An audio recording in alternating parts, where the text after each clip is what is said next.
सबसे पहले तौसीफुर रहमान जी, मैं आपसे ये जानना चाहता हूं आखिरकार पश्चिम बंगाल में चल क्या रहा है। एक तरफ बेंगलुरु में आप लोग साथ साथ होने की तस्वीर साझा करते हैं, दूसरी तरफ अधीर रंजन चौधरी कह रहे हैं कि पश्चिम बंगाल की कानून व्यवस्था बदतर है। क्या गठबंधन में कोई मनमुटाव है? देखिए, अभी गठबंधन तो सारी चीजें फाइनल होंगी, पर पश्चिम बंगाल में एक्चुअली आशीर्वाद और दुआ चल रहा है, और वहां पर यह दुआ चल रहा है कि मणिपुर को कैसे ठीक किया जाए। बहुत ही शॉकिंग वाली बात है कि आज आपके डिबेट में बंगाल के ऊपर क्या चल रहा है ये दिखाया जा रहा है, और मणिपुर के आपने एक बार भी बात ही नहीं की। जिस तरह से अनुराग ठाकुर, स्मृति ईरानी, नड्डा साहब, मोदी साहब, उन लोग ने बात नहीं की। खैर, मोदी साहब ने तो बात किया 36 सेकंड। 70 दिनों के बाद 1800 घंटे करने के पार होने के बाद उन्होंने कोई बात की, तो खैर बात तो हो रही है। मगर एक बात तो सच है कि अगर बंगाल में अगर आप बात करिएगा तो टीएमसी वाले कभी पीछे नहीं हटेंगे। आपको जवाब देना हमारा फर्ज बनता है, क्योंकि आप पत्रकार हैं, आप हिंदुस्तान को रिप्रेजेंट करते हैं, तो हम भी हिंदुस्तान को रिप्रेजेंट करते हैं। तो देखिए, बंगाल में जो मालदा का जो दृश्य दिखाया जा रहा है, जिसको आप वो दिखा रहे हैं, तो आप क्लियर करके ही दिखा दीजिए, कोई बड़ी बात नहीं है। क्योंकि उसमें बताया जा रहा है कि औरत को, वहां जो 2 बहनें थी, उनको बिल्कुल ही बिना कपड़े के ले जाया गया। बिल्कुल झूठी बात है, और अगर आप चाहते हैं तो आप पूरा वीडियो आप क्लियर करके भी दिखा सकते हैं, वो झूठी बात है। वहां पर एक लोकल बाजार लगता है, उस लोकल बाजार में 99% औरत जात ही काम करती हैं, और वो जो 2 औरत थी, महिलाएं थी, वो चोरी करते हुए पकड़ी गई। निंदाजनक वाली बात है, मगर फिर भी वो इलीगल है। उनके साथ जो वहां पर हुआ, वहां के लोकल लोगों ने किया। वहां पे कोई टीएमसी लीडर या वहां पर कोई पॉलिटिकल लड़ाई नहीं हुई। रहमान जी, लेकिन अधीर रंजन चौधरी और वृंदा करात ही आपके ऊपर सवाल खड़े कर रहे हैं, जो आपके साथ बैठक कर रहे हैं। वृंदा करात, अधीर रंजन चौधरी और वृंदा करात सुप्रीम कोर्ट के लॉयर और जज नहीं है, आपके सहयोगी दल है। सवाल किया जो बेंगलुरु से तस्वीर आई है, विश्वास की कमी है। मुझसे सवाल किया, फिलहाल आपने मुझसे सवाल मैं किया, आप ही से सवाल कर रहा हूं तौसीफुर रहमान जी, आप टीएमसी को यहां पर प्रतिनिधित्व कर रहे हैं, इसीलिए मैं आपसे सवाल कर रहा हूं। पर मैं अभी विशाल पांडे से बात करूंगा। अरे तौसीफुर रहमान जी, आप विशाल पांडे से बात कर रहे हैं, विशाल पांडे तौसीफुर रहमान से बात कर रहे हैं, लेकिन विशाल पांडे आपसे यह भी सवाल पूछेंगे कि बेंगलुरु में जो हम साथ साथ है की तस्वीर दिखती है, बंगाल में कहां गायब हो जाती है? वो कोई बात नहीं है इसमें। देखिए, जो ये 2 औरतों के साथ जो हुआ है, मैंने आपको बता दिया, वो एक बाजार का वीडियो है। उस बाजार में चोरी हुई, कुछ लोग ओवर पावर हो गए पुलिस से, और ये निंदाजनक घटना घटी। मगर आप मुझे अब ये बताइए, अभी अभी जो इम्फाल में 2 औरत को रेप करने के बाद भाइयों के सामने उसमें हाथ पे हाथ देके उनको सेट दिया गया, उनके हाथ में थमा दिया गया, कत्ल कर दिया गया, उसमें बातें नहीं हो रही है। 70 दिनों से मणिपुर का हादसा चल रहा है, मणिपुर जल रहा था, उसमें आप बात नहीं कर रहे। तौसीफुर रहमान जी, लगता है आप टीवी डिबेट या तो सिलेक्टिव देखते हैं या देखते नहीं हैं, या फिर आप पूर्वाग्रह से ग्रसित हैं, क्योंकि हमने कल भी चर्चा की, उससे पहले भी चर्चा की। खैर, मैं चलता हूं बीजेपी प्रवक्ता अनिला सिंह के पास। अनिला सिंह जी, जवाब दीजिए। तौसीफुर रहमान आरोप लगा रहे हैं कि कई दिनों तक मणिपुर पर आपने कोई एक्शन नहीं लिया। मेरी सबको राम राम। और क्या किया जाए जब ये जो गांधी जी के जो 3 बंदर हैं, आंख पे हाथ, ठीक है, मुंह पे हाथ और कान पे हाथ, तो जब इनको सच बोलना होता है तो मुंह पे हाथ, जब सच देखना होता है तो आंख पे हाथ, और जब सच सुनना होता है तो कान पे हाथ। और ये बहुत ही सेलेक्टिव अप्रोच करते हुए ये सीधे सीधे सत्ताधारी जो सरकार है, या मैं कहूँ नरेंद्र मोदी जी को टारगेट करना चाहते हैं। क्योंकि राहुल गांधी जी खुद ही कहते हैं ना कि 24 की लड़ाई जो है मोदी वर्सेस INDIA होने वाली है, इसलिए सब इकट्ठे हो जाओ। मणिपुर की जो घटना हुई, चाहे वो मैं हूँ, चाहे कोई प्रवक्ता है, चाहे कोई वो लीडर है भारतीय जनता पार्टी का या NDA का, कड़े शब्दों में निंदा की है। कड़े शब्दों में कहा गया कि पुलिस वहां पर जो मौजूद थी वो फेल हुई है, ये बिल्कुल नहीं होना चाहिए था।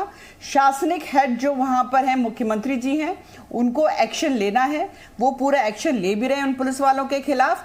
परंतु ये बड़ी अजीब बात है, जब आप बंगाल की बात करेंगे तो रहमान साहब बोलेंगे नहीं नहीं वो ऐसी बात नहीं है, वो बाजार था, वो महिलाओं का बाजार था, तो वो शायद चोरी वोरी कर ली थी, इसलिए उनको नंगा करके मारा गया और दौड़ाया गया। वो महिलाओं का शरीर नहीं था क्या साहब? आपको पश्चिमी बंगाल की महिलाओं का दर्द नजर नहीं आता है? मैं आऊंगा या तौसीफुर उनका रहमान जी, इतना हो जाता है तौसीफुर कि रहमान जी, वो मैं आपके पास किसी- आऊंगा एक एक करके वो एक एक किसी करके धर्म से अनिला आ सिंह को जाती है, जवाब पूरा या कर किसी राजनीतिक नहीं, केवल वही नहीं, निकाय चुनावों में हमने देखा भारतीय जनता पार्टी के एक कार्यकर्ता के साथ क्या किया इन लोगों ने। बोलूं, पश्चिमी बंगाल में हिंदू होना बोलिए बहुत बड़ा गुनाह हो गया है। पश्चिमी बंगाल में आरएसएस सपोर्टर होना बहुत बड़ा गुनाह हो गया है। पश्चिमी बंगाल में भारतीय जनता पार्टी का कार्यकर्ता होना बहुत एक गुनाह का काम हो गया है। अगर आप इसमें से कुछ भी है तो पश्चिमी बंगाल में आप के साथ यानी कि महिलाओं के साथ कुछ भी हो जाएगा। ममता दीदी को नहीं दिखाई देगा, क्योंकि ममता दीदी जो है ना, न्याय की मूर्ति बन जाती हैं, आंखों पे पट्टी बांध लेती हैं और न्याय करती हैं केवल और केवल तुष्टीकरण के आधार पर। यह नंगा नाच हो रहा है पश्चिमी बंगाल में। अगर इम्फाल में जो हुआ वो बेहद गलत हुआ, न वो बंगाल में होना चाहिए, न वो राजस्थान में होना चाहिए, न छत्तीसगढ़ में होना चाहिए। बिल्कुल, क्योंकि जो महिला अपराध है उसे राज्यों में नहीं बांटा जा सकता है। महिला सुरक्षा का मुद्दा राष्ट्रीय मुद्दा है और सभी दलों को इस पर एकजुट होना चाहिए। मैं तौसीफुर रहमान से जल्दी से इस पर प्रतिक्रिया लेता हूं। तौसीफुर रहमान जी, जब चर्चा बंगाल की होती है तब आप मणिपुर की तरफ जाते हैं। पूरे देश को एक सामूहिक इस मुद्दे पर एक साथ आने की जरूरत है, दलगत राजनीति से ऊपर उठने की जरूरत है। आखिर वो विश्वास कहां गायब हो जा रहा है? बेशक बेशक विशाल भाई, बिल्कुल। देखिए, जब औरत जात की बात आती है और खास करके उनके सिक्योरिटी के ऊपर बात आती है, तो तौसीफ रहमान प्रवक्ता टीएमसी को उसको ऊपर हट के अपने जो पॉलिटिकल इंटरेस्ट है उसको पीछे करके बात करनी पड़ेगी। इसमें कोई दो राय नहीं है, चाहे वो मणिपुर हो, चाहे वो बंगाल हो, या कोई भी दुनिया का कोई भी कोना हो। पर एक इसका मतलब ये नहीं है कि आप मणिपुर को बचाने के लिए आप कोई भी झूठी नैरेटिव दिखाइएगा। विजय साहब, आप विशाल साहब, आप अगर मुझसे पहले पूछेंगे, मैं आपको पहले बताना चाहता हूं, मुझे 30 सेकंड दीजिएगा। पांचला इंसिडेंट, देखिए कितनी बड़ी बात हुई कि अभी अनिला जी ये कह रही थी कि वहां पे पांचला इंसिडेंट बीजेपी कार्यकर्ता के साथ एक वहां पर बदतमीजी हुई। आप देखिए, बहुत बड़ी मैं आपको खुलासा करना जा रहा हूं जी की तरफ से, और आपके व्यूअर्स को सुनना पड़ेगा। 8 तारीख को किसी एक महिला ने यह कहा कि मेरे साथ बेइज्जती की गई, मुझे मेरे कपड़े खोले गए और मेरे साथ सेक्सुअली असॉल्ट किया गया। कब? 8 तारीख को। यह कंप्लेन लेटर कब गया? सुनिएगा विशाल साहब, 13 तारीख को वाया ईमेल गया। 14 तारीख को एडीजी मालविया साहब ने फौरन एक्शन लेकर यह कहा कि आप फौरन थाने आ जाइए। वो नहीं आई।